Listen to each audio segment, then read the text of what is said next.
السلام عليكم ورحمة الله وبركاته. النهاردة جايبة لكم إبداع بجد، اختراع من كنوز الرياضيات. اسمة أي عدد على رقم 5 في ثواني وبسهولة جدا جدا جدا. ويلا بينا. لما نيجي نقسم على رقم 5 هيبقى قدامنا حاجة من الاتنين، لا إما الرقم يبقى قدامه 0، لا إما الرقم يبقى قدامه 5. يعني الرقم أوله 0 أو أوله 5. طيب لما يبقى أوله 0 هنعمل إيه يا باشمهندسين؟ أقول لكم. اول حاجه لو عندي العدد بيتكون من رقمين، بناخد العشرات ونضرب في 2 في 8 ب 16. طيب تاني عندي 60 على 5، اخد العشرات اضربها في 2 في 6 ب 12. طيب لو 3 ارقام هاخد العشرات واللي بعديها، يعني انا دايما باخد العشرات واضرب في 2. طب عندي 3 ارقام هاخد العشرات والمئات، عندي 4 ارقام هاخد من اول العشرات واللي بعديها ونضرب في 2. 11 في 2 ب 22. شفتوا؟ سهلة جدا. طيب لو الرقم بقى أوله 5 مش أوله 0، هنضرب برضو في 2 بنفس الطريقة، ولكن هنزود 1.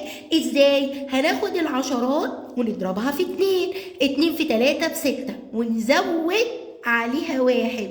بقت كام؟ 7. تاني هنا 3 أرقام، فهناخد العشرات والمئات ونضربهم في 2. 14 في 2 ب 28 ونزود 1 بقت 29. نقول كمان مرة، هناخد العشرات والمئات ونضربهم في 2. 15 في 2 ب 30 ونجمع عليها كمان 1 تبقى 31.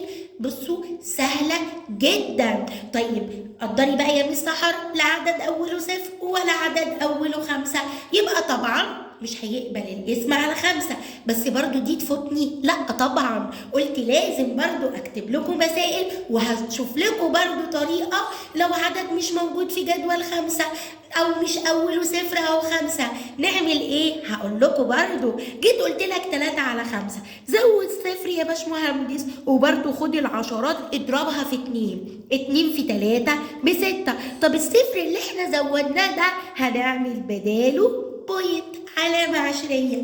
تاني عندي 8 على 5، هزود لها 0 وهضرب العشرات في 2 في 8 ب 16. طب انا اصلا مزود 0، ما هو الصفر ده عشان اشيله هعمل بداله علامة عشرية. تاني 13 على 5 هنضرب في 2. 13 في 2 ب 26، وطبعا انا مزوده 0 زي ما انا قلت. الصفر اللي انا زودته هعمل بداله علامه عشريه بعد رقم، يبقى انا هزود 0 واضرب برضو العشرات في 2، وبعد ما اكتب الرقم هعمل له علامه عشريه عشان اصلا الرقم مش كان فيه 0. شفتوا بقى؟ بجد اختراع ولا مش اختراع؟ اشوفكم في فيديو جديد مع مس سحر. باي باي، مع السلامه.